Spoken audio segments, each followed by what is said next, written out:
A Navy SEAL and his 8-year-old twins were thrown into a Montana blizzard with nothing until his dog tore open a rotting floorboard in a dead woman's ranch and pulled out a secret worth $180 million.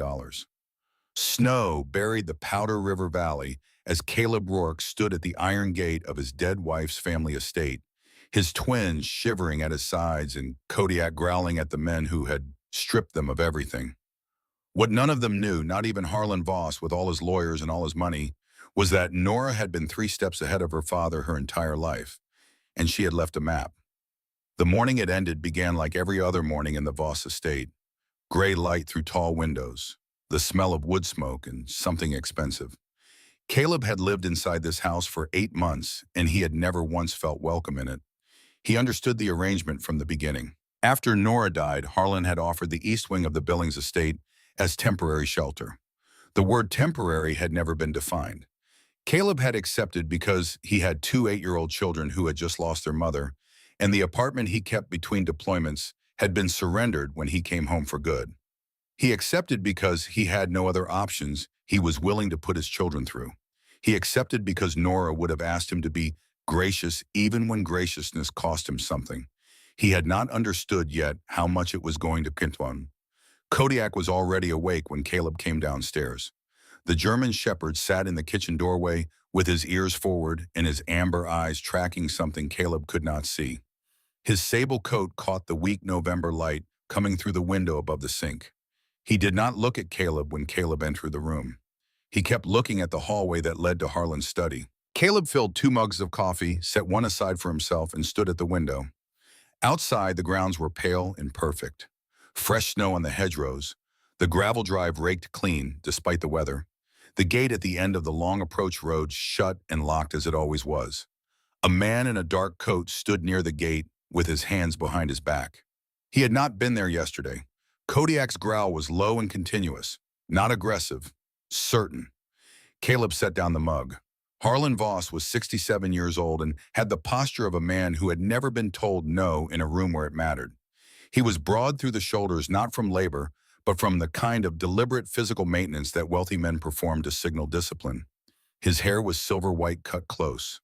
His face was deeply lined, but controlled every expression calibrated to communicate authority rather than emotion. He wore a charcoal suit at 7 in the morning the way other men wore work clothes, not to impress, but because the alternative had simply never occurred to him. He was seated behind his desk when Caleb entered the study. 2 men in suits sat to the right, folders on their knees. A third folder lay open on the desktop. Harlan did not look up immediately. He let the silence do its work. Then he gestured to the chair across from him. Caleb did not sit. Harlan folded his hands. The temporary occupancy arrangement we discussed in March has concluded. I've had your belongings prepared for transport. You and the children have until sundown. The words were quiet. They were always quiet with Harlan. Quiet was his weapon of choice. Caleb said, "We have an agreement." "We had an understanding," Harlan said. "Understandings evolve." He glanced at the men to his right, then back. "You have no income source, no permanent residence, and no clear plan. My grandchildren's welfare requires stability. I am not able to provide through your current arrangement. Your grandchildren are asleep upstairs. I'm aware of where they are." He closed the folder. "This arrangement was always temporary, Caleb. Your permission to remain here has ended." Caleb stood in that room and understood something about men like Harlan Voss. They did not need to shout. They had structured the world so that shouting was unnecessary. The house, the lawyers, the gate, the man standing beside it in the early cold. Every element was already in position. The decision had been made long before this conversation. This was not a discussion. It was a notification. He said, "You're doing this in front of her children." Harlan looked at him steadily. "They'll understand when they're older." In the upstairs hallway, the bags were already there.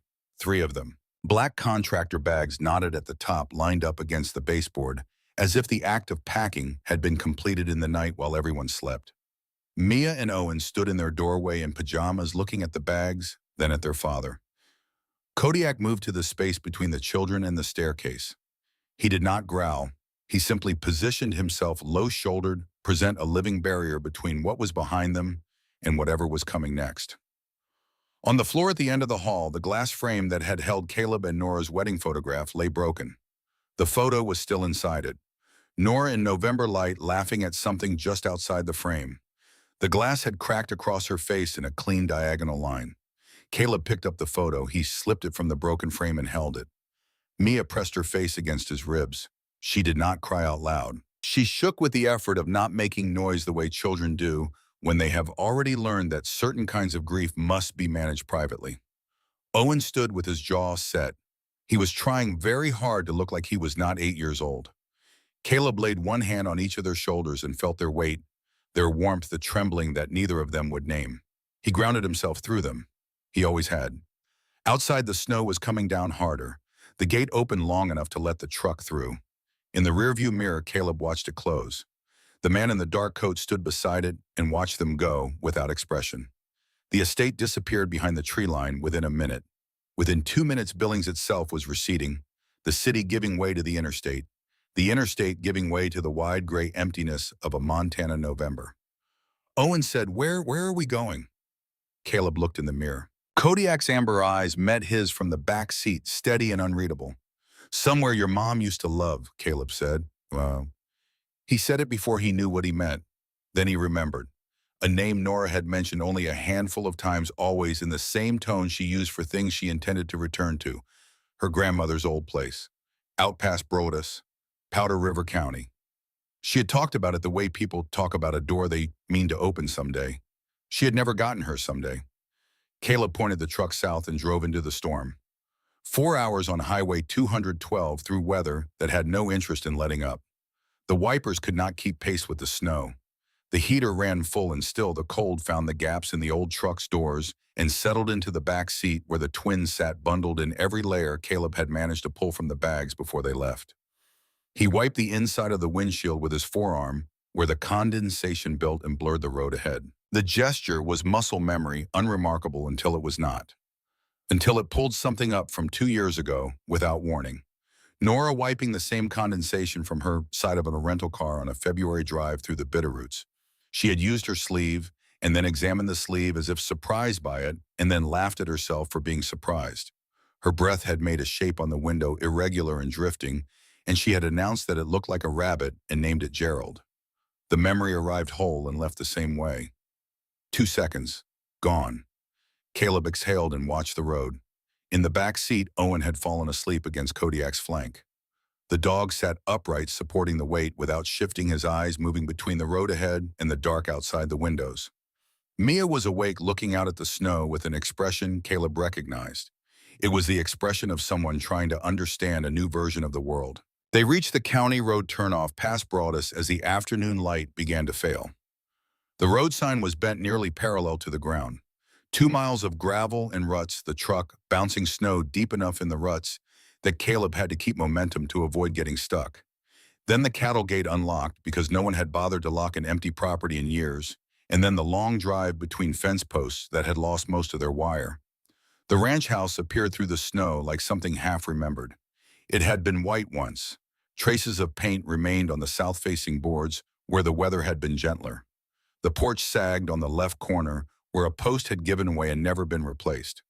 3 of the front windows were covered with plywood nailed from outside. One was not, and through it, the last gray light of the afternoon fell into an empty room. The barn, off to the right, leaned at an angle that suggested years of argument with the prevailing wind. Grass stood high and stiff with ice along the fence lines. A rusted fuel tank sat on a stand near the barn, its cap missing its throat open to the sky. Caleb turned off the engine. For a moment, no one moved.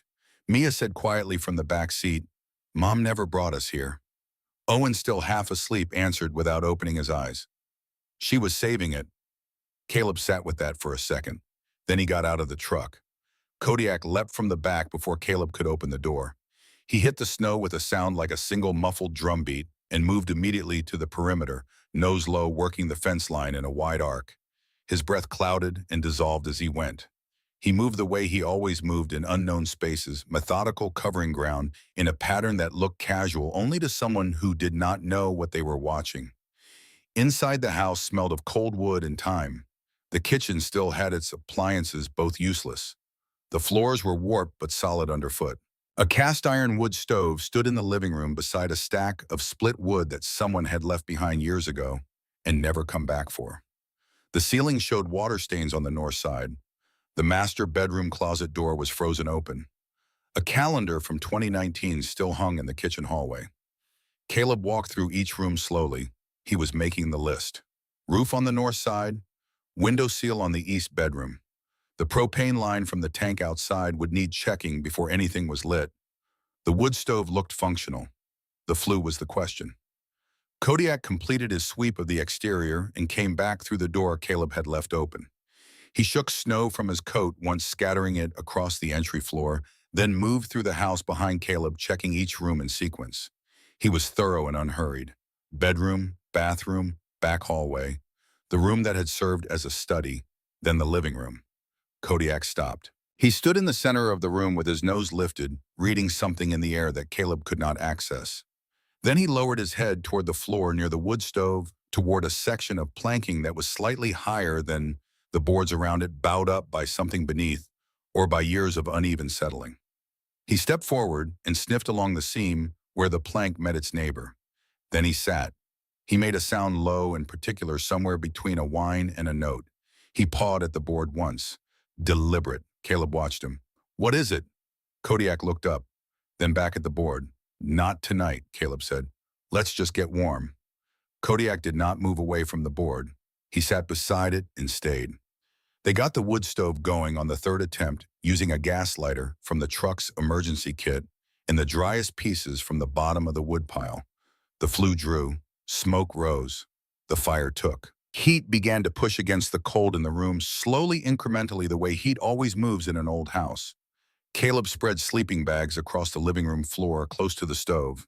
He set the portable heater from the truck near the doorway to the kitchen as a secondary line.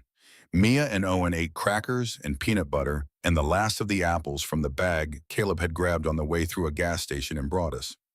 Nobody talked much. The fire made a sound. Outside, the wind found the cracks in the siding and spoke through them in long, low notes. Kodiak lay between the sleeping bags and the front door. His chin was on his paws. His eyes were open. They were pointed at the warped floorboard near the stove. Owen said from inside his sleeping bag, "Rex never slept." Caleb looked over. "His name's Kodiak." "I know, I meant he never sleeps." "He sleeps. Not when we're somewhere new." Owen was quiet a moment.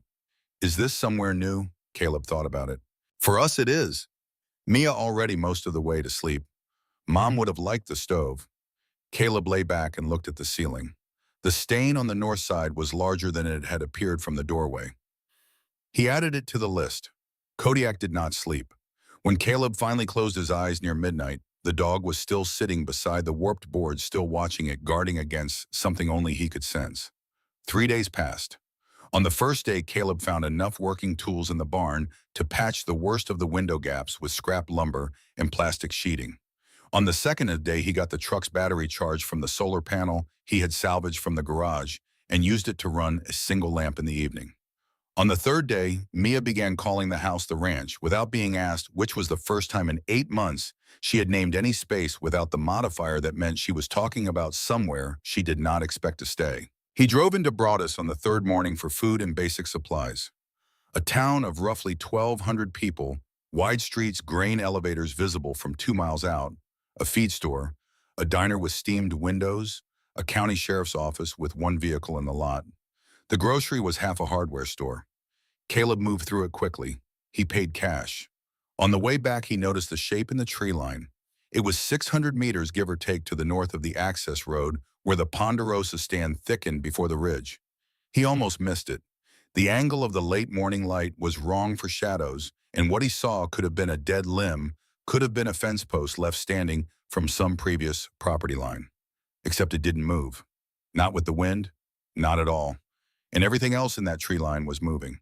He did not slow down. He drove back to the ranch and did not mention it to the twins. That evening, as the light went flat and Caleb was splitting wood behind the barn, he saw the vehicle. A black Suburban parked on the 2-track that ran behind the eastern tree line, tucked behind the brush, nose pointed toward the road. No headlights. No movement. It could have been there for an hour or for a week. Kodiak was beside him when he saw it. The dog's head came up, ears rotating forward, body going rigid in that particular way that was not alarm, but assessment. A sound built in his chest, not yet a growl, something beneath a growl. Caleb put his hand on the dog's back. I see it. He went back to splitting wood. He did not go toward the vehicle. The twins were inside. The next morning, the Suburban was gone. But near the barn, in a section where new snow had fallen in the night and then stopped, there were boot prints. Human recent. The pattern was distinctive, a herringbone tread, large heading, from the far side of the barn toward the tree line, and then gone into the brush. Someone had circled the structure in the dark and walked back out without coming near the house. Caleb photographed the prints with his phone. Then he covered Owen's breakfast bowl and told Mia her eggs were getting cold and did not say anything else about what he had found. That afternoon, Mia came inside from the porch with her phone in her hand and her face wrong. Someone called me, she said. Caleb crossed the room. Who? Hein, a man. He didn't say his name. She looked at the phone like it had become something else. He said to tell you to leave the ranch. He said it wasn't safe here. Caleb took the phone from her gently. He checked the number. Unknown. He set the phone face down on the table. It's okay, he said. Dad. She was 8 years old and did not believe him. I know, he said. I hear you. He was at the woodpile the following morning when it happened. His axe came down on a frozen section of pine with a crack that split the morning open, sharp and absolute, the kind of sound that arrives before the brain has time to categorize it. The world changed channels. Sand, not snow. The cold became dry heat, sudden and absolute, the air thick with the particulate smell of disturbed earth and vehicle exhaust, and something burning that was not wood. The open field became a road. Not a road he could name, but a road he had been on, that he had walked down in night vision, green that he had crouched behind a wall beside, while the radio crackled with a voice that kept cutting out. The axe handle became something else in his hands. The morning light became the fractured blue-black of a Montana pre-dawn 18 months ago, or 7 years ago, or right now. Mackenzie. He heard his own voice saying it before he understood why. Cover left, cover left. The name belonged to a face he did not let himself look at directly anymore. Something hit him in the hip. Hard. Warm. A weight pressed against his side with a force that was not gentle but was not aggressive. A physical insistence, a demand from the present tense. The warmth spread through the layer of his coat. Heat. Real heat. 100 pounds of dog pressing into him with everything it had. He gripped the axe handle. Wood. It was wood. His breath came back in a rush, ragged at the edges. The field was the field. Snow. Montana. November. He exhaled once, twice, 3 times. His hands were shaking. He could feel them shaking, and he could not immediately stop it. Kodiak held his position against Caleb's side, unmoving weight, constant, a wall between Caleb and whatever the past was still trying to do to him. I'm okay, Caleb said to no one, or to Kodiak, or to a man whose name he could not stop hearing. His hands kept shaking for several minutes after. He stood in the cold and let them. On the 5th night, the storm arrived without much warning. The sky had been building since mid-afternoon, the ceiling dropping, the color going from white to the particular shade of gray that experienced Montanans learned to read as a different category of weather. By sundown, the temperature had dropped 12 degrees. By 9 o'clock, the wind was pushing hard against the north side of the house, finding every gap, finding all of them. The generator Caleb had jury-rigged from salvage parts in the barn had been running for 3 hours when it quit without warning. Not a sputter, not a winding down, a click and then silence, and then the single lamp in the living room went with it, and they were in firelight only. Caleb was at the generator in 30 seconds with a headlamp. He could not find the fault in the dark with the wind this bad, and the temperature dropping faster than he liked. He came back inside, restoked the stove, and made the assessment. They had heat from the wood, they had candles, they had a flashlight with good batteries. What they did not have was whatever was making the sounds outside. The first one came at 10:15.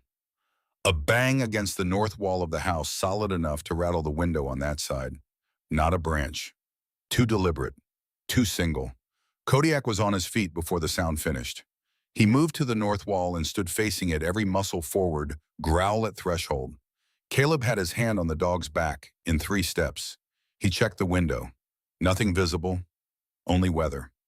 At 10:40, a scrape along the roof of the front porch, long and dragging like something being pulled across the tin. Owen sat up in his sleeping bag. Caleb crossed to the door, opened it, 2 inches, looked out. Snow and wind and darkness. The porch was empty. Whatever had made the sound was not there now, or had never been there, or did not want to be seen.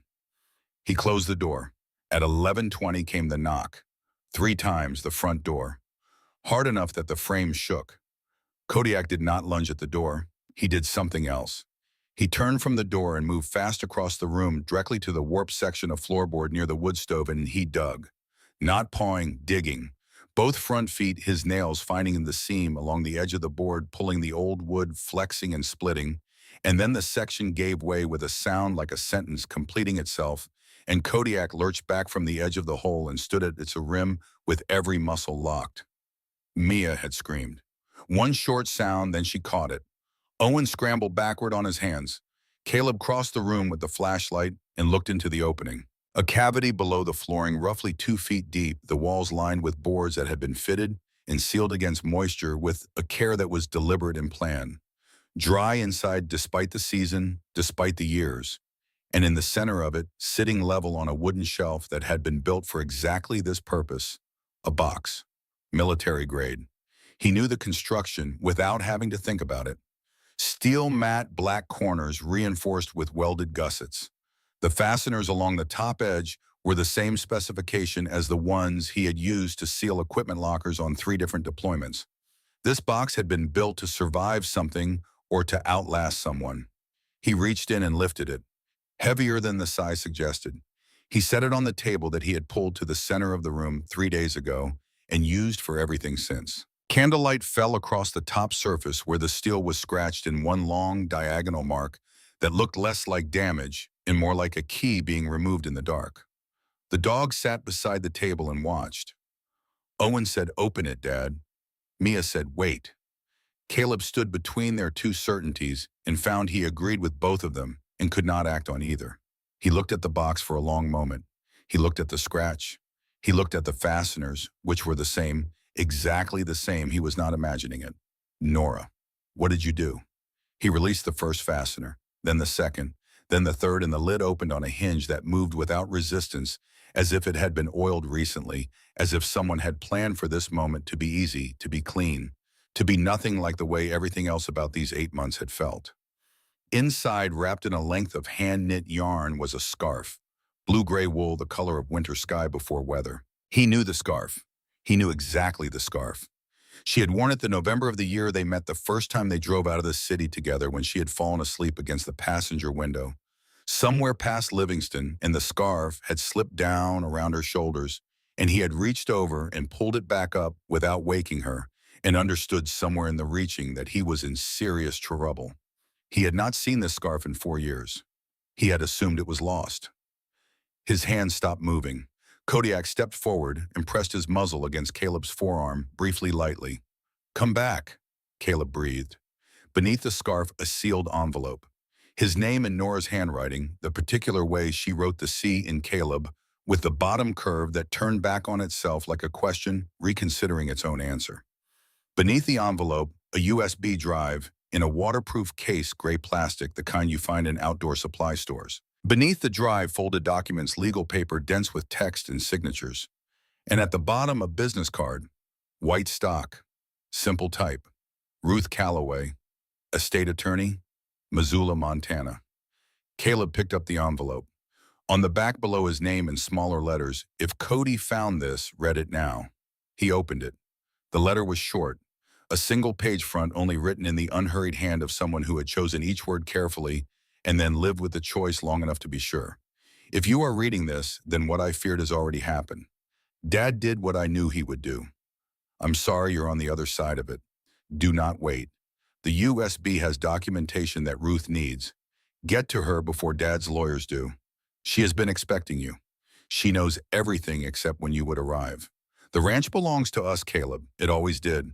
Grandma Eleanor made sure of that before she died. But the reason it matters, the reason all of this matters, is on that drive and in Ruth's files and in the trust documents you are holding right now. You cannot outspend him. You cannot outmuscle him. But the truth is already on record. You just have to get it there. Trust Cody. He has known where this was since the day I buried it. He watched me do it. I made him stay while I packed everything in, and then I let him sniff the lid so he would know it forever. He will always know where to find what matters. Protect the children. Find Ruth. Don't wait. I love you. I love you past every map and every distance, in every version of the future I am not going to see. Don't wait. Caleb read it once. He read it again. Then he set it on the table beside the box, and he did not move for a moment that was longer than a moment. Owen had read over his shoulder, or the last part of it. His voice was very quiet when he said, "She knew. She knew all of this was going to happen." Mia was not looking at the letter. She was looking at Kodiak. The dog sat beside the table in the candlelight, with his ears forward and his tail moving in slow arcs across the floorboards, the particular movement that was not excitement, but something more measured. Completion. He had found what he was sent to find. He had held the knowledge for however long it had been buried. And now the right person had it. Caleb reached into the box and picked up the USB drive. He held it in his closed fist. Outside, the storm was still running. The candles moved with the drafts. The wood in the stove made its slow sounds. He looked at the business card. Ruth Calloway. Nora, he thought. What did you know? And how long did you know it? He did not open the drive that night. The storm was too bad, the road impassable, and whatever was on it had waited this long. It could wait until morning when they could drive to Missoula, when they could sit across a desk from the woman Nora had trusted enough to put in a box under a floorboard in the middle of a Montana winter. He packed the contents back into the lockbox, except for the scarf. The scarf he'd left out. He folded it once and set it on the shelf above the wood stove where the warmth could reach it. Kodiak lay down at last after 5 nights of watching. He pressed his side against the base of the shelf directly below the scarf, and he slept. The road to Missoula was 4 hours in clear weather. In the morning after the storm, it was something else entirely. The highway scraped but not cleaned the passes, holding ice in the shadows where the sun had not yet reached the truck, moving at the speed of caution rather than the speed of need. Caleb drove with the lockbox on the seat beside him. The twins were in the back. Kodiak sat between them with his shoulder against Owen's and his eyes on the road ahead, checking Caleb's face in the mirror at intervals the way he always did on long drives, reading something in the set of Caleb's jaw that the children could not yet interpret. They reached Missoula before noon. Ruth Calloway's office occupied the second floor of a brick building on the north end of Higgins Avenue, above a title company, and across the hall from a tax preparation firm that had a paper wreath on the door. The building smelled of radiator heat and old carpet. The staircase had a brass rail worn bright from decades of hands. Everything about it communicated permanence, continuity, the particular atmosphere of a place that had been doing exactly one thing for a very long time and intended to keep doing it. Ruth herself was 58 with white blonde hair cut straight to the jaw and reading glasses pushed up on her head that she never seemed to actually use for reading. She was tall and carried herself with the particular stillness of someone who spent her professional life in rooms where the wrong word cost people something irreplaceable. Her eyes were pale gray and assessed everything they landed on. She wore a charcoal blazer over a cream blouse, and she had the hands of a woman who worked long days and never apologized for it. She was standing when they came through the door as if she had heard them on the stairs. She looked at Caleb. She looked at the lock box under his arm. She looked at Kodiak, who had come up the stairs without being told to stay outside, and she made no comment about the dog. "She said you'd be here within 2 days of leaving the estate," Ruth said. "I told her that was optimistic. She told me I underestimated you." She gestured toward the chairs across from her desk. "Sit down. This is going to take a little while." Caleb sat. The twins settled on a bench along the wall where Ruth had already placed 2 cups of hot chocolate, the preparation of which had required a foreknowledge of their arrival that Caleb chose not to question yet. Kodiak lay at Caleb's feet with his chin on the man's boot. Ruth opened a folder that was already on the desk as if it had been sitting there waiting for this specific morning. "Nora came to me 3 years ago," she said. She had already started gathering information on her own by then. She was systematic.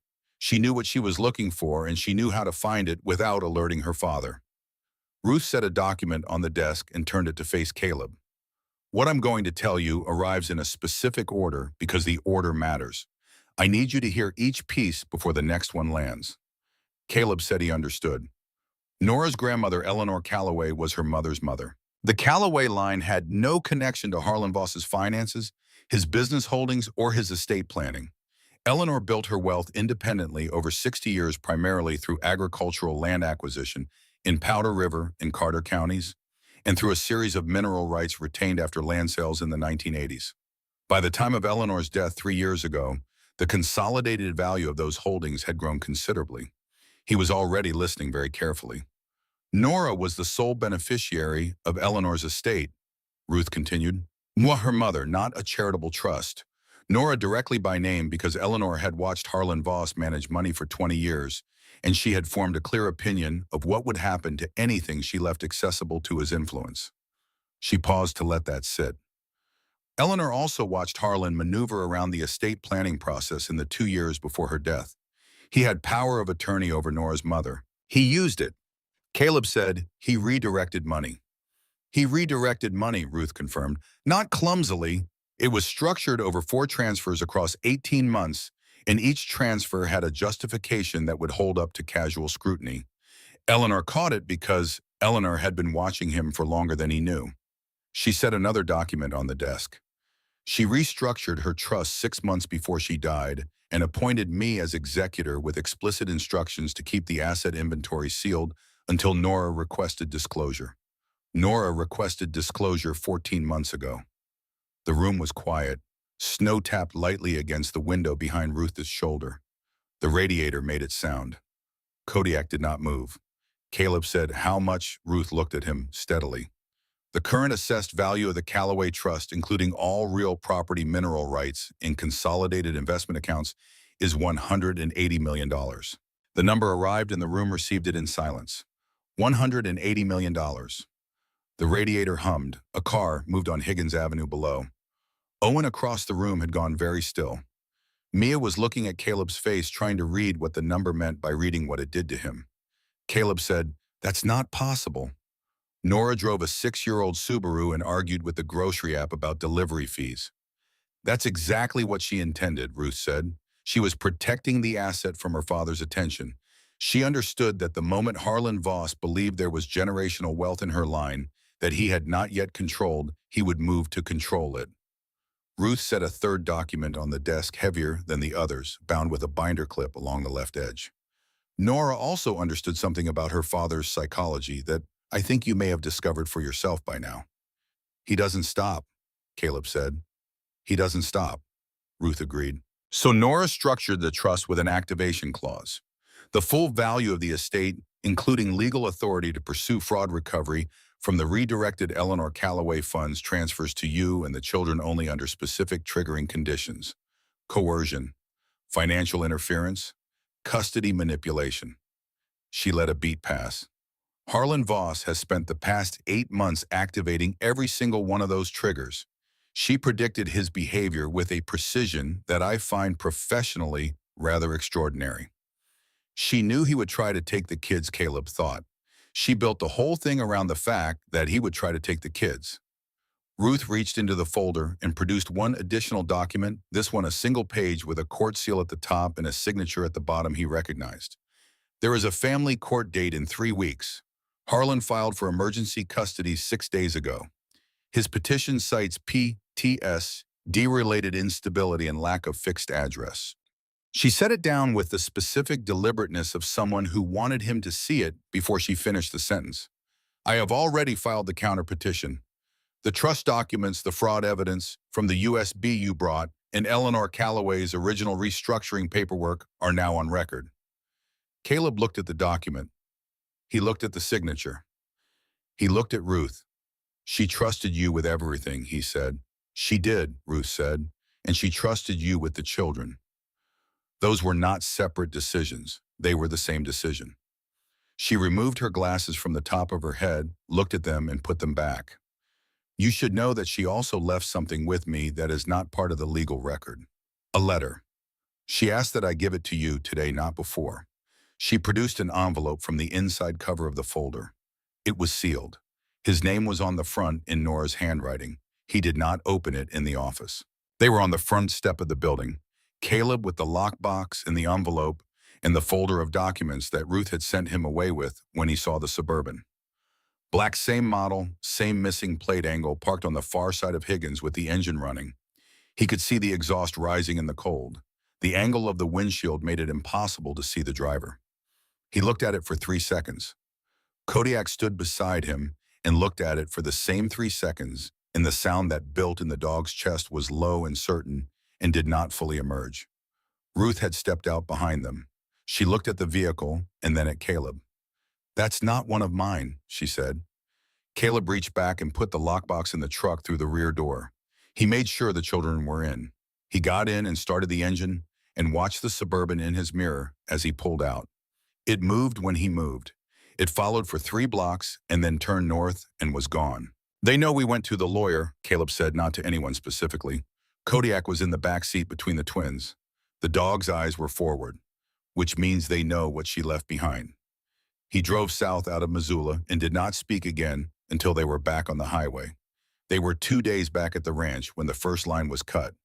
Caleb found it on the third morning after Missoula, the power cable from the solar array to the generator severed cleanly where it ran along the north fence line. Not frayed. Maul one through. The cut was straight and made by something with a blade. He stood in the cold looking at the 2 clean ends and felt the particular quality of anger that comes from recognizing a pattern. The herringbone print was there again in the snow near the cut. Same tread, same size, same direction of travel, coming from the tree line and returning to it, the errand complete. He photographed it and went back inside without telling the twins what he had found. The second step arrived at 10 the following morning, wearing a county uniform and an expression of visible discomfort. Deputy Sheriff Ben Taggart was 44, thick-set, with a face that had spent considerable time outside and showed it. He was not a large man, but he occupied space carefully the way men do who have learned that how they stand in a doorway determines how a conversation goes. He removed his hat when Mia opened the door, which told Caleb something, and he did not immediately produce paperwork, which told him something else. "Caleb Rework," Taggart said when Caleb came to the door. It was not quite a greeting and not quite a confirmation. Something in between. "Deputy?" Taggart looked at Kodiak, who was standing at Caleb's left side with his ears forward. The deputy made a professional assessment and then returned his attention to Caleb. "I've got a filing here from family court. Emergency custody petition from a Harlan Voss of Billings, citing concerns about the stability of your current living situation and specifically a claim of untreated PTSD-related behavioral instability." He said the last part with an evenness that suggested he was reciting language he had been given rather than language he had chosen. "I'm required to inform you that the petition has been accepted for hearing." Caleb said, "I'm aware of the petition. I have legal representation." "I figured you might." Taggart was quiet a moment. He looked at the house behind Caleb, at the patched windows, at the wood smoke coming from the chimney, at the small signs of habitation in a place that had been empty for years. Then he looked back. He lowered his voice by a noticeable degree. "The men your property line has been seeing, the ones who've been making the rounds out here, they aren't county. They aren't state either. I ran the vehicle description from what we had. It came back to a private security firm out of Billings." He put his hat back on. "That's not something I can act on officially right now, but it's something you should know." He returned to his cruiser. He reversed down the access road without turning around. The cruiser's lights did a single brief flash as it turned onto the county road, which might have been an accident and might not have been. Owen appeared at Caleb's shoulder when he came back inside. "Is Grandpa going to take us away from you?" Caleb turned and looked at his son. 8 years old, jaw set the same way Owen had stood in the hallway of the Billings estate when they were told to leave. Trying very hard to be older than he was, trying very hard to hold something in place by sheer will. "Not while I'm standing," Caleb said. He said it the way Nora would have wanted him to say it, steady. Without the qualifier, he was actually feeling, which was not. "While I can figure out how to stop it. Not while I still have any legal ground left. Not while Ruth Calloway is still taking my calls." He closed the door and put his back against it for a moment. The cruiser's lights had flashed on its way out. Just once brief, the blue catching in the frost on the window glass and doing something to the light in the room that Caleb's nervous system cataloged before his conscious mind could stop it. Blue light, vehicle light, the particular quality of light that arrives with radios and urgency. The kitchen became something else. Not a kitchen. A road. A specific road in a specific country, in a specific hour of night, when the only light was the kind that meant someone was in trouble. The radio channel squawking. A voice giving coordinates that were already wrong by the time they arrived. Mackenzie, he thought before he could stop thinking it. Mackenzie behind the left wall. We have to go left. We have to go now. The table edge was in his hands. His hands were on the table. He was gripping the edge of the table in Eleanor Calloway's kitchen, and his knuckles were white, and his breathing was not right. Kodiak moved without a sound. The dog came from across the room and put his full weight against Caleb's right leg, low and firm, a press that did not relent heat through 2 layers of fabric. Grounding. Unmistakably here, unmistakably present, unmistakably now. Caleb's grip on the table tightened for 1 more second. Then he let it go. He pressed his palm flat against Kodiak's back. He felt the dog breathe. He matched it. In. Out. In. I'm here, he said. Not I'm okay. Here. The kitchen was the kitchen. The light through the window was winter afternoon light, pale and directionless. The table was a table. He stood with his hand on the dog's back until his vision cleared fully and the shaking in his chest subsided to something manageable. Then he straightened up. He looked at the door and at the window and at the room. They want to fight, he thought. Kodiak looked up at him, the amber eyes reading him the way they always did, waiting for the signal that told him which direction they were going. They are going to get one. He went to find the children, and he did not say anything about the kitchen or the light or the minutes it had taken to come back from somewhere he did not choose to visit. He found Owen at the table with a book he was not reading, and Mia at the window watching the tree line the way Caleb had taught her to watch the tree line without staring with peripheral attention, which was not something a child her age should have needed to know, and which she had learned in the past 2 weeks. Tomorrow we go back to Ruth, he said. Bring what you need for 2 nights. Mia turned from the window. She looked at her brother. Something passed between them that was wordless and complete. Okay, she said.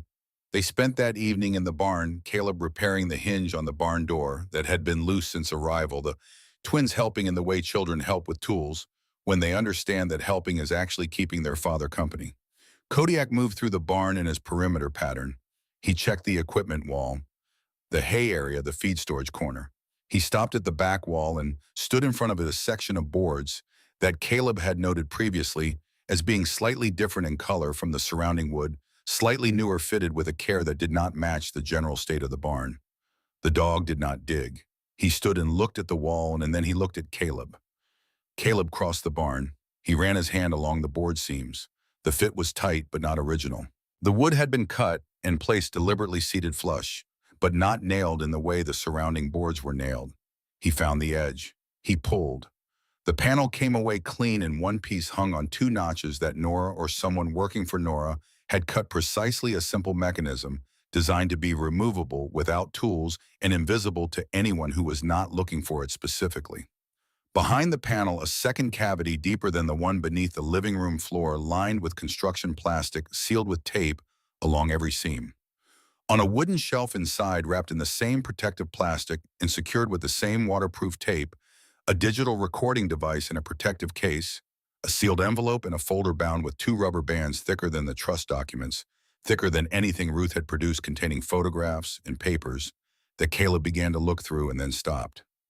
He knew what he was looking at within the first 3 pages. Bank transfers, signature lines with Harlan's name, correspondence between Harlan and a financial advisor dated during the 18 months before Eleanor's death. Numbers on the left column and numbers on the right column, and the difference between those 2 numbers was a crime with a paper trail that someone had spent years assembling into this folder in this barn in a county where Harlan Voss probably believed he had no exposure. Owen said from behind him, "Dad, another envelope?" His name again. Nora's handwriting again. This one was thicker. He sat down on the barn floor, which was cold and dusty and entirely unfit for the occasion, and he opened it. He read, "By the time I finished documenting what Dad did to Grandma Eleanor's estate, I understood that I was not going to be able to stop him the way I had originally imagined stopping him, by confronting him, by presenting evidence, by appealing to whatever part of him still responded to the concept of family. That part of him does not exist in the way I needed it to. I spent a long time being sad about that. I am less sad about it now. I've found another way. The money is real. $180 million is a number so large that I still have trouble making it feel true, and I am the one who documented it. Grandma Eleanor built it over 60 years of quiet decisions, and she hid it from my father the same way I hid this cash from him, not because she was afraid of him exactly, but because she understood that some things should not be within reach of certain hands. I am not giving you this to change how you live. I am giving it to you because it is yours and the children's, and because the truth about what Dad did to Eleanor's estate needs to become part of the public record. Ruth will know how to make that happen. The recording device has my testimony given on the 14th of March in Ruth's office with Ruth as witness. It is admissible. She has already confirmed that. I want to tell you something that is not legal and not strategic. I want to tell you why I chose you back at the beginning when choosing you cost me a significant amount of family peace, and I chose you anyway. You were the strongest person in every room you entered. Not in volume, not in certainty. In the way that you looked at people and actually saw them even when they were not performing for anyone, even when they were diminished and frightened and not at their best. You looked at me that way on the night we met when I was coming apart over something I cannot now remember, and I did not feel pitied. I felt seen. There is a difference between those two things that I could not have articulated at 26 and that I now understand as the entire thing. You were always Mia and Owen's. From the moment they arrived, there was never a version of the future in which they were not yours and you were not theirs. I need you to know that I saw that from the beginning. I need you to know that choosing you was the clearest choice I ever made. I am sorry I carried this alone for so long. I should have trusted you sooner. I think I was protecting you from the weight of it, and I understand now that protection is not always the same as love. Sometimes love means putting the weight in someone else's hands because their hands are strong enough and you are running out of time. The ranch is yours. Callaway Ridge, Grandma called it. The name is on the deed. Find Ruth. Get the recording in front of a judge. Hold the children close. Let Cody do what he was trained to do. I love you past every map and every distance. I love you past the end of every version of this story. Do not grieve me more than I deserve. I was so lucky. I was so lucky. The barn was cold. The lamp Caleb had strung from the rafter made a small sphere of light that ended in shadow. Outside, the wind moved through the gap under the barn door. He read the letter. He read it again. He sat on the cold floor of Eleanor Callaway's barn with the letter in his hands and the folder of evidence beside him and the recording device in its case on the shelf, and he did not move. He was not crying yet. And then he was in the way that happens when something that has been held in place for 8 months by the structural necessity of continuing to function is suddenly not required to be held anymore, and everything that was pressed behind it moves at once. Not loud, not dramatic, just him sitting on the floor of a barn in Powder River County, Montana, with his wife's handwriting in his hands, grieving the length of time it had taken him to find what she had left. He did not hear the twins come in. He only became aware of them when Mia's hand was on his shoulder and Owen's was on his back, the two of them standing over him and doing what he had done for them in the hallway of the Billings estate 8 months ago, holding on. He put an arm around each of them, and they stayed there on the floor of the barn, the three of them, while Kodiak walked over from the back wall and lay down against them and pressed his full warmth into the space between Caleb's side and Owen's knee, and none of them spoke for a longer time about him. Finally, Caleb said, "Your mom left this for us. She knew what was coming, and she trusted us to get through it." Owen said, "Did she know about the barn?" "She hid it here." Owen was quiet for a moment. "She was really smart. She was the smartest person I ever knew." Mia reached over and touched the letter, just the edge of it, the corner. She did not ask to read it. She just touched it. "Is there more?" she asked. "She left more." "One more thing," Caleb said. He looked at the recording device in its case on the shelf. "For tomorrow, for the people who need to hear it." He held his hand out, and they all came with him, and he held the letter against his chest under his coat on the walk back to the house, and Kodiak walked ahead of them and slightly to the left, the way he always did when he thought the perimeter needed watching. It was before dawn when Kodiak heard them first. He was sleeping beside the bedroom door, and he went from sleep to standing in the space of a single breath, which was itself a sound, and that sound was enough to bring Caleb out of whatever shallow approximation of rest he had managed. He was at the window in 4 steps. 3 vehicles on the access road moving slow. 2 county cruisers, and behind them a sedan and a black SUV that was not the same Suburban as before, but carried the same quality of intention. He counted the headlights and knew before they reached the gate that this was not a conversation. He went to the twins' room and woke them without turning on a light. He kept his voice at a specific register, low and level, which the register that communicates urgency without panic. Get dressed, boots, stay close to Cody. He met them in the hallway, already changed, already with the lockbox, the folder, the recording device in its case. He looked at his children in the dark hallway of Eleanor Calloway's ranch and felt something very clear and very final settle in his chest. The kind of clarity that comes not from certainty about outcomes, but from certainty about what you are willing to do regardless of outcome. He went to the front door. He opened it and stepped onto the porch. The vehicles had stopped in the yard.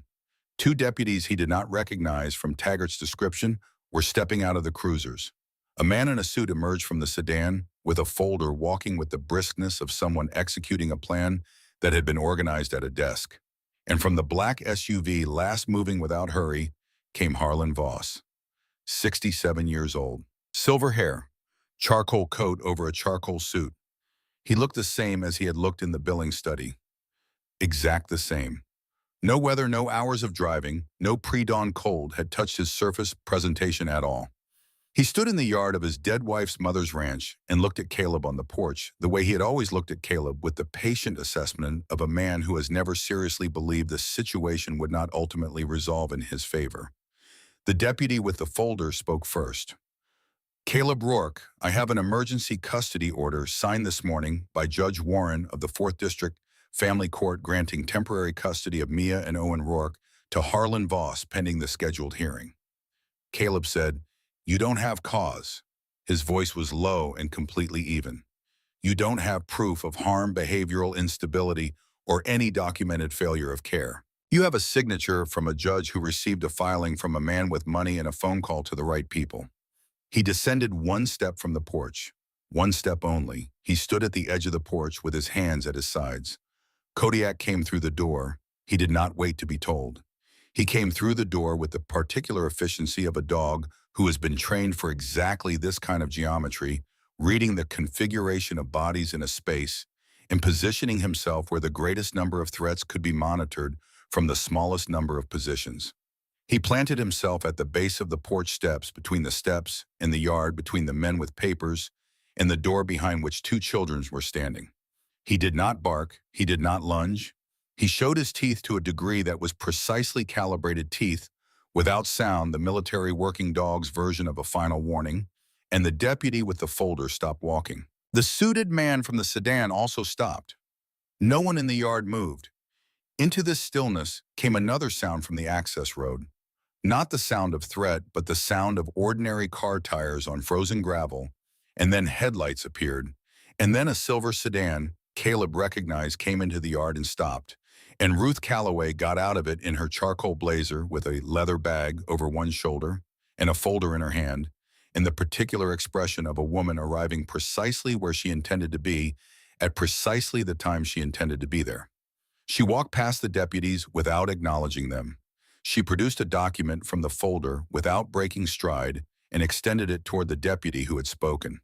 Federal injunction issued at 6:47 this morning, she said, coupled with a trust protection order and a custody override based on documented evidence of financial fraud and coordinated harassment filed with the 4th District yesterday afternoon. She stopped beside Caleb. She addressed the deputy. The emergency order you are holding was obtained without disclosure of the countervailing evidence currently on record.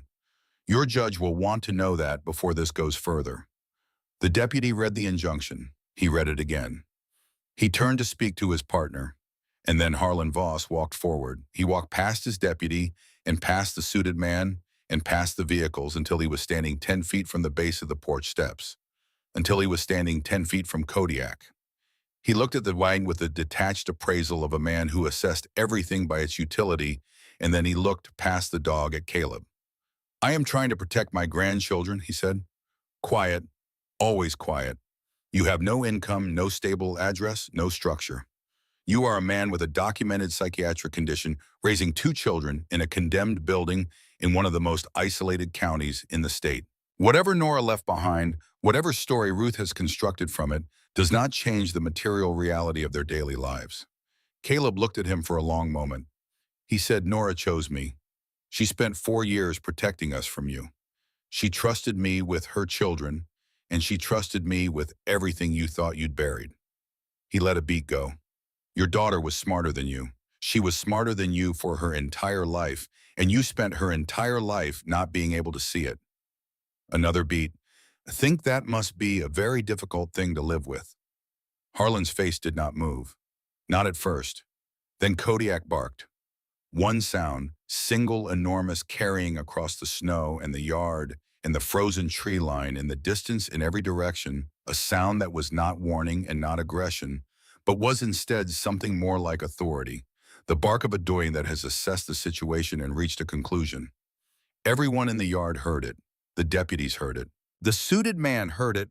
Harlan Voss flinched. It was small. It was involuntary. It lasted less than a second before his control reasserted itself and his face went back to what it always was.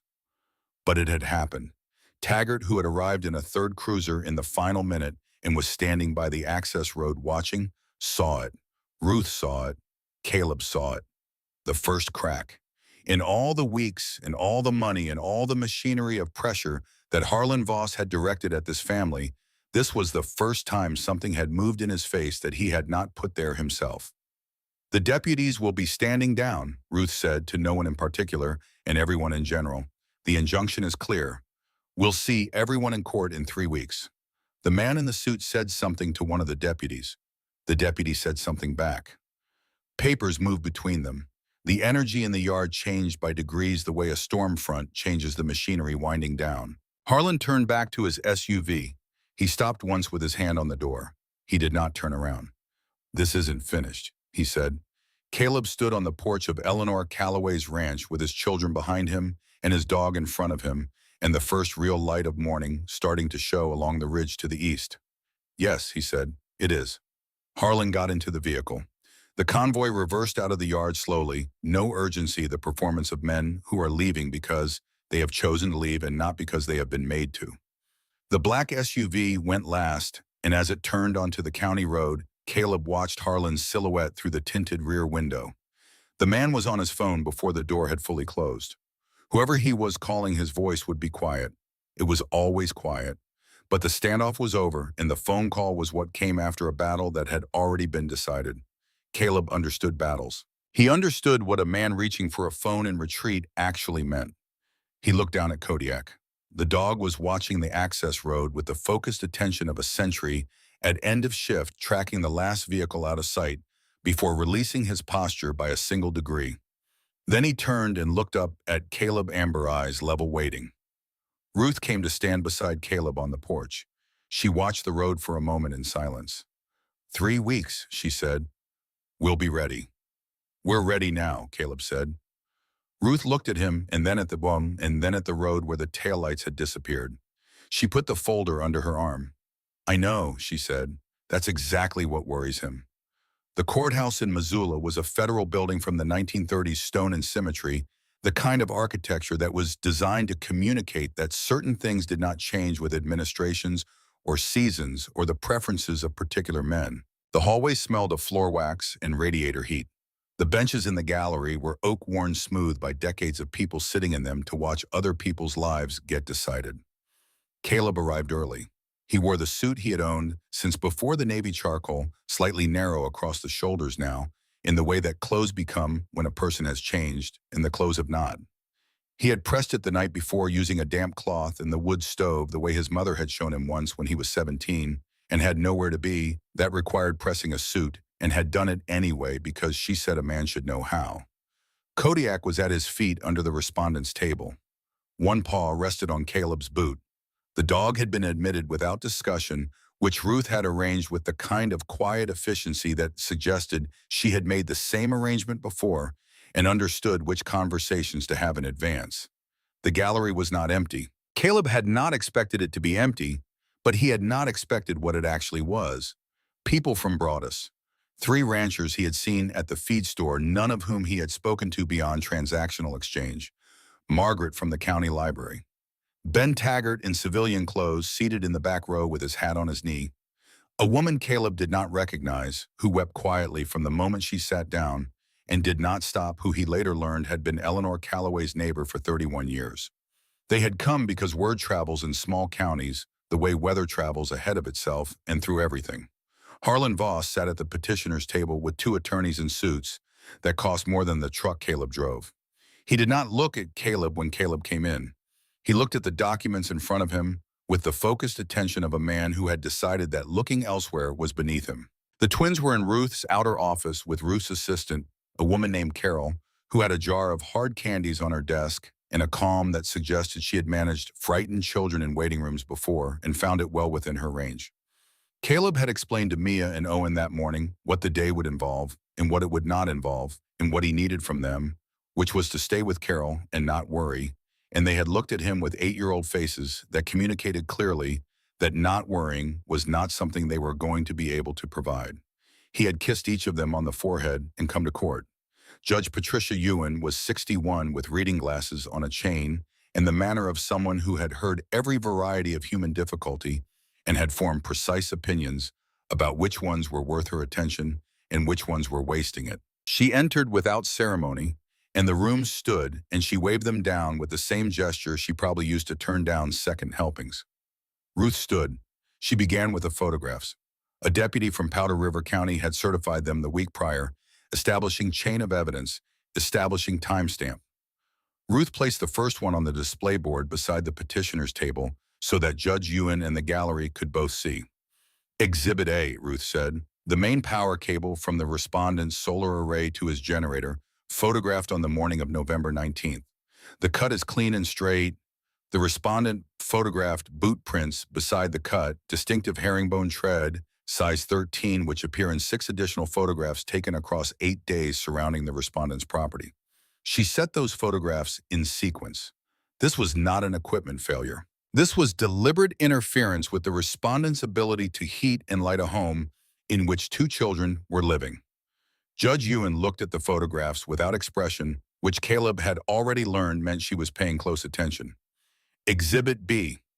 Ruth produced the photograph of the Suburban, and then the second photograph, and then the third. 3 separate locations, 3 separate dates. The same vehicle, same partial plate, tracked by the respondent and subsequently identified through a private investigation service as registered to Meridian Security Group of Billings, Montana.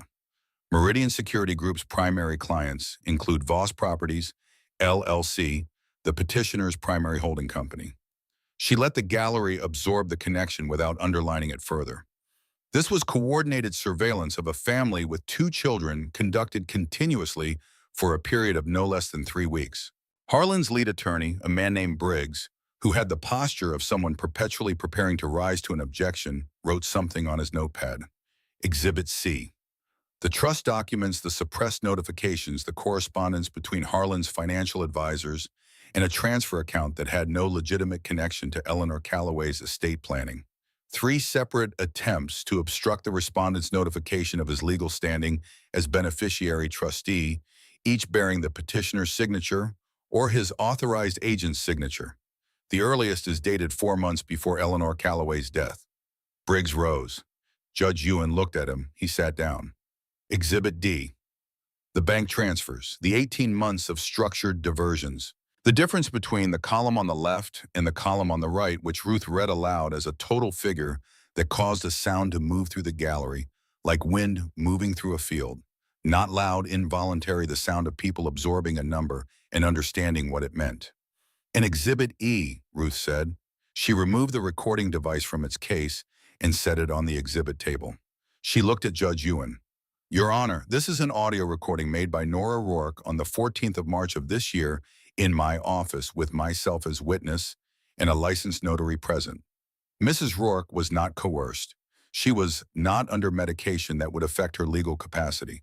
She was at the time of the recording in the final weeks of her illness, and she made this recording of her own deliberate choice. Ruth pressed play.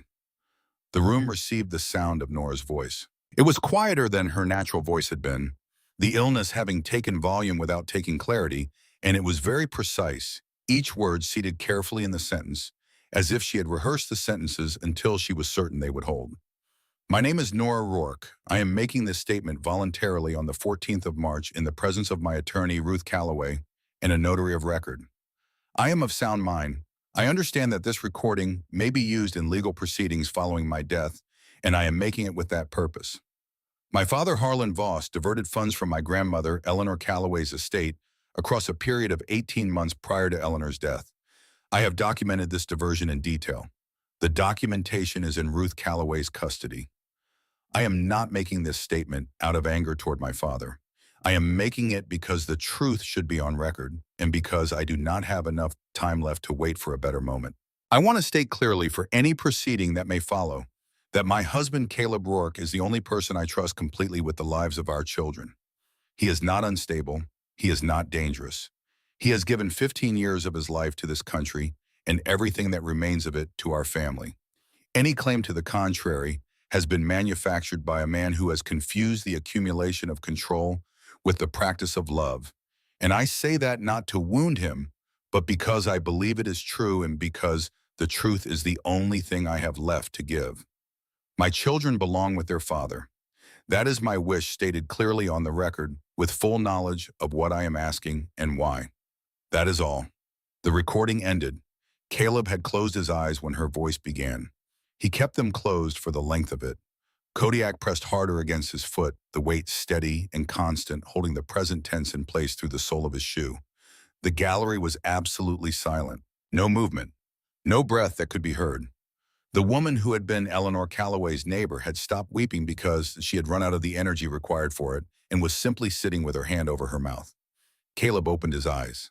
He looked at the exhibit table. He looked at the small device that had carried his wife's voice into this room, this oak and stone room with its waxed floors and its decades of decided lives. He stood up. He did not plan to stand. He was standing before the decision to stand had finished forming, and Ruth turned to look at him with an expression that was not surprise exactly, but was close to it, and Judge Yuen looked at him over her reading glasses, and he spoke before anyone could ask him to sit back down. I served 15 years, he said. The room was so quiet, his voice arrived everywhere at once. I have held men as they died in places most people cannot find on a map. I came home to bury my wife and to raise my children in whatever way she would have wanted them raised. He was not performing. He was not reaching for language. The words were rising on their own from somewhere that did not require construction. I do not have money. I do not have a permanent address on any document that would satisfy a filing. I have a ranch that needs work and 2 children who are the reason I have any reason at all. He stopped. He looked at Judge Yuen directly. I am asking this court to let me do the one job I have left. Everything else I will figure out. He sat back down. The silence lasted 4 seconds. Judge Yuen removed her reading glasses from her chain. She set them on the bench. She looked at the exhibit photographs and then at the recording device, and then at the petitioner's table, and then at Harlan Voss, who was looking at the middle distance with the expression of a man who had arrived at a calculation he did not like and was verifying it a second time. She said, I am dismissing the emergency custody petition in its entirety. I am further ordering a formal investigation into the financial transactions documented in Exhibits C and D to be conducted by the State Attorney General's office. Full legal custody of Mia and Owen Rourke is confirmed with their father, Caleb Rourke, pending no further proceedings. She put her glasses back on. I'm also going to say off the record that this court has seen a considerable number of custody filings in the past decade, and very few of them have arrived with this quality of documentation on one side and this quality of absence on the other. She looked at Briggs. Your client should consult with you carefully before his next filing. She rose. The room rose with her. Mia cried when Caleb came through the door of Ruth's outer office. Not the careful, soundless crying she had practiced in the hallway of the Billings estate, but the unguarded kind, the kind that belongs to children who have been holding something very heavy for a very long time and have just been told they can put it down.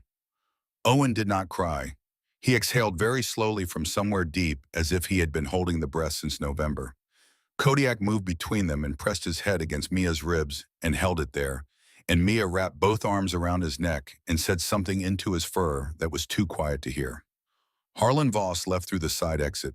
Caleb saw him go from the hallway window, the charcoal coat moving across the courthouse parking lot toward the waiting SUV, smaller at this distance than he had ever appeared inside any room. He stood at the vehicle for a moment before getting in one hand on the door, looking at nothing visible. Caleb watched until the SUV turned onto the street and disappeared. He thought Nora. We got here. The pre-dawn light on Callaway Ridge was the particular blue that comes before color, before the sun clears the eastern ridge line and begins the work of turning the valley back into its daytime self. Caleb climbed the slope behind the ranch with Kodiak at his left side, the dog moving through the snow with the unhurried efficiency of an animal entirely suited to its environment. The cold was absolute. His breath came in even clouds dispersing upward. His boots found the footing through familiarity now, rather than caution. He had made this climb 4 times since the court date 3 weeks prior, and the path had become its own kind of record, a mark in the snow that said, someone returns here. At the top beneath the old ponderosa, whose roots had broken through the surface rock in 3 places over the course of its centuries, stood the 2 markers. Eleanor Callaway's wooden weathered, now her name cut deep enough to outlast the season. And beside it the smaller stone with the single engraved line. N.R. Nora had stood here. Before the illness had taken her capacity for long drives. She had stood exactly here on this ground in this cold, and she had decided that this was the place.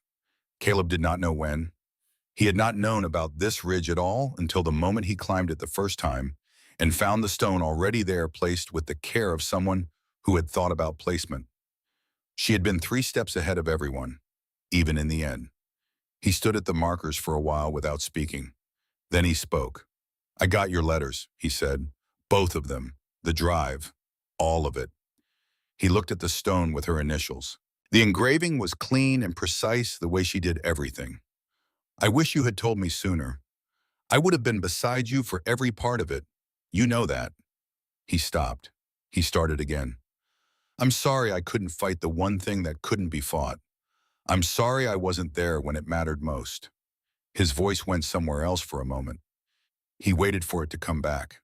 A branch in the ponderosa overhead flexed in a gust wood, shifting against wood with a sound that arrived sharp and sudden in the quiet. The gust came and the sound came with it, and Caleb's nervous system registered the sound before his mind did the quick, bright flare of wrong that his body had learned to produce in response to sudden, sharp input. The ridge became briefly something else. Heat, dust, a specific quality of silence that preceded a specific kind of noise. He put his hand on Kodiak's back. He felt the dog breathe. He matched it. One breath to his palm on the warm coat, the present tense arriving back through the contact. 3 seconds. Then it passed. Not a collapse, not a fracture. A flare and then a return. He stood on the ridge in the Montana pre-dawn, and he was where he was, and that was enough. Kodiak waited until the hand on his back relaxed, and then they continued walking along the ridge line, the dog, a step ahead, checking the ground, reading the air. The footprints were near the base of the ponderosa on the downhill side. They had been there for days, half filled with wind, drift, the herringbone patterns still legible in the compacted layer beneath the surface snow. Caleb crouched and looked at them. Same tread, same size. Someone had stood here at Nora's marker and looked at what was written there. He did not know what to do with that, so he simply knew it. He straightened up. He looked out over the valley below where the lights of Callaway Ridge were beginning to show. In the buildings Ruth had helped him begin, the first 2 cabins framed and sided before the deep winter had closed the construction season, the main building with its new roof visible from here as a dark rectangle against the snow. He thought about Harlan standing at his dead daughter's marker in the cold and dark and did not know yet what that meant, but he noted it. The ghosts in his chest still spoke. They were quieter than they had been. They no longer gave orders. He and Kodiak descended as the first real color began at the horizon. Amber and pale rose the valley, coming back into its daytime shape around them. 6 months later, the Powder River Valley looked like a different place, and it was. 3 construction trucks had made the access road into something navigable in all weather. The main building of Callaway Ridge Veterans and K-9 Recovery Center stood where the old barn had leaned framed in timber from a mill in Miles City roofed in metal that caught the morning light. Two residential cabins sat 60 yards apart on the south-facing slope, each with a wood stove, a covered porch, and a view of the ridge that Nora had loved without ever explaining why. A training field ran along the eastern fence line where Caleb had taught Kodiak's commands to three other dogs in the first month of the program, and where Owen now spent Saturday mornings working with a 2-year-old Belgian Malinois named Sergeant Pepper, who had washed out of a detection program for being too affectionate and who had found his purpose in this valley among people who needed something warm and present and entirely without judgment. The morning of the center's first full open day, Caleb stood at the main building's entrance and watched vehicles come down the access road and felt something he had spent considerable time being unwilling to name because naming it felt like a betrayal of everything that had made it necessary. He was not happy exactly. Happiness was too simple a word for what occupied the space in his chest where the worst of it had lived. But something was there that had not been there before, something that had the same warmth and the same solidity as Kodiak pressing against his side in Eleanor Calloway's kitchen on an afternoon when the light came through the wrong way and took him somewhere he could not afford to go. Something that held. The local pastor, a man named Hightower, who had driven out from Broadus 4 times during the construction to bring coffee and ask no questions, came through the entrance and gripped Caleb's hand. Eleanor would have loved every inch of this, he said. I want you to know that. Caleb said he did know that. A veteran from Billings arrived in a truck with $200 of donated lumber in the bed and his 12-year-old son in the passenger seat. A woman who had driven from Sheridan, Wyoming with her therapy dog and a case file she wanted to talk through. 3 of the ranchers from the Broadus feed store, one of whom had brought his wife and one of whom had brought a casserole large enough to serve 12 people without apology. Mia moved through all of it. She had Nora's quality of attention, the way of looking at people that made them feel seen rather than evaluated. And she used it now without knowing she was using it, floating between the arriving guests with the unconscious ease of someone who had inherited a gift she hadn't yet examined. She had brought ribbons, broad satin ribbons in blue and white, and she was tying them to the fence posts along the training field, one for each name on the list she had spent a week compiling. Names of people who had not come home. Names of people who had come home changed. She worked through the list with the seriousness of someone for whom the task was not ceremonial but essential. Caleb watched her and could not speak for a moment. He was still watching her when the sound of tires on gravel reached him from the access road, and he turned and saw the car that was coming. It was a rental, a standard mid-sized sedan, dark gray, driven alone. It parked at the edge of the yard away from the other vehicles, the way you park when you are not certain of your reception. The door opened slowly. Harlan Voss got out. He was wearing a wool coat over civilian clothes, not a suit, which was the first time Caleb had seen him in anything other than a suit. His silver hair was the same. His posture had changed, or perhaps what had changed was what the posture was covering. He looked smaller, not diminished exactly, more accurately proportioned. He looked like the size he actually was. He did not approach Caleb. He stood at the edge of the yard and waited. Caleb walked to him. They stood a few feet apart in the Montana winter light in the yard of Eleanor Calloway's ranch. Neither of them spoke for a moment. Harlan said, "I came because Mia called me." He said it directly without preamble, as if the most important thing he could do was be accurate. "I did not call her. She found the number herself and she called me last week. I want you to know that I did not initiate contact." "I know," Caleb said. "She told me." Harlan looked at him with something that was not his usual look, not the assessment, not the calculation. He looked like a man who had arrived at the end of a very long trip and was not certain the destination was what he had spent his life traveling toward. "I lost my daughter," he said, "because I was afraid of losing what I thought was mine to control. I nearly lost my grandchildren for the same reason." He paused. "I understand now that those two things are connected. I'm not sure I can explain it better than that." "You don't have to explain it better," Caleb said. He looked at Harlan Voss, who was 67 years old and had spent 67 years mistaking the management of things for the love of people, and who was standing in a parking area outside a veterans center on land that his maneuvering had tried to take and had instead made permanent, and who was here because his 8-year-old granddaughter had found his number and decided on her own to call it. Nora, Caleb thought. That's yours. Supervised visits, Caleb said. Monthly here or somewhere they feel comfortable. They deserve to know their grandfather, but they deserve to feel safe in that knowing. He looked at Harlan steadily. Those are the terms. Harlan nodded, once. No negotiation, no counteroffer. The speech pattern of a man who had arrived at a meeting without leverage and knew it and came anyway. That's more than I've earned, he said. It's what Nora would have wanted. Harlan looked across the yard toward the training field where Mia was tying her Titsibans. He watched her for a long moment. His face did something private that Caleb chose not to examine. She has her mother's hands, he said quietly. Caleb said, I know. They stood together for a moment longer, and then Mia looked up from the fence line and saw her grandfather, and was still for a second taking him in, and then she walked toward him at a pace that was not running but wanted to be. Owen appeared from the main building and saw Maya walking, and saw what she was walking toward, and was still for longer, his jaw doing the thing it always did when he was deciding something, and then he followed his sister. Kodiak watched from the porch of the main building. He tracked Harlan's approach to the children with the focused attention of a dog who has filed a permanent record and does not delete entries, but he did not move from the porch. He watched. He let it happen. This was what Nora wanted, not a world without the damage that had already been done. A world where the living could still find room to move toward each other, even after everything, even with all the reasons not to, 1 year later. The valley in November was the same valley it had always been, wide and cold and indifferent to the calendar, the ridgeline sharp against a sky that changed every hour. But the lights in Callaway Ridge burned through the early dark.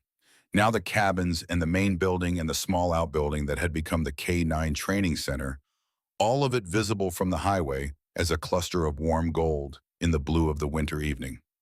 Sergeant Pepper had certified as a therapy dog in August. 3 veterans from the first intake had stayed through the full program, and 2 of them were still there working as informal staff, which had not been the plan, but had become something better than the plan. Owen had started keeping a training log for the case, which had started as a notebook and had become a binder, which Ruth said with a small smile suggested he might have a future in documentation, which was the highest compliment Ruth Calloway was willing to pay. Mia had grown 3 inches and had strong opinions about the breakfast menu and had hung in the main common room of the center. The repaired photograph of Caleb and Nora on the day they were married, the frame rebuilt with new glass, the diagonal crack in the photograph itself preserved without concealment, because Mia had decided that it was part of the picture now, and the picture was telling the truth. On the morning of the first anniversary of their arrival at the ranch, Caleb climbed the ridge again with Kodiak. The markers were there, as they always were.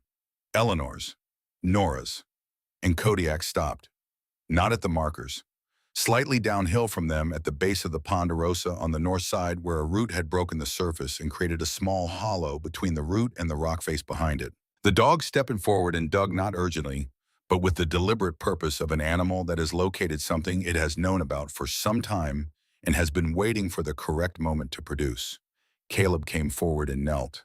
In the hollow, sealed inside a small waterproof box of the same kind as the USB case from the lockbox, was a ring. He knew it immediately. The particular gold of it, the narrow band, the small inset stone in the setting that Nora had chosen because she said she did not want something that would catch on things that she wanted a ring you could forget you were wearing and still know it was there. He had not seen it since the last weeks of her illness, when she had taken it off because it had become loose and she had said she was keeping it somewhere safe. He had not asked where. He sat on the cold rock of the ridge and held it. Beneath the ring in the box, folded very small, was a square of paper. Not an envelope, not a formal letter. Just a piece of paper, a note, the handwriting slightly uneven in a way that told him when it had been written. For when you're ready to remember me without hurting. I think you are almost there. The ring goes wherever you go from here. So do I. Love, N. He read it twice. He held the ring and the note, and he sat on the ridge in the Montana morning light, and he allowed himself to be exactly where he was. After a while, he did not put the ring on his finger. He reached under his collar and found the chain where his dog tags had lived since he was 22 years old, and slid the ring onto it and let it settle there cool and smooth against the center of his chest, where the weight of something could be felt constantly without requiring attention. Right where it belonged. Kodiak pressed his shoulder against Caleb's arm, and waited, which was what he always did, which was the thing he was best at. Caleb put his arm around the dog, and they looked out over the valley below the lights of Callaway Ridge, still visible in the low places where the winter dark lingered, the ridgeline bright at its edge. Mia and Owen were down there. The veterans were down there. The dogs and the work and the ongoing project of a life built from what had been taken and what had been found and what had been chosen deliberately in full knowledge of the cost. Some doors close so hard the world shakes. But sometimes your dog knows where the key was buried all along. Kodiak barked once, sharp and certain, the sound carrying out across the valley, in the snow, in the distance, not a warning and not a question, but something closer to a statement. Something that said here, this is where we are. This is what we built. The echo moved through the cold air and faded. Caleb stood and they went back down together. If this story moved you, drop a 1 in the comments. And if you believe in good people who find a way to fight back the right way, subscribe and stay with us for the next one.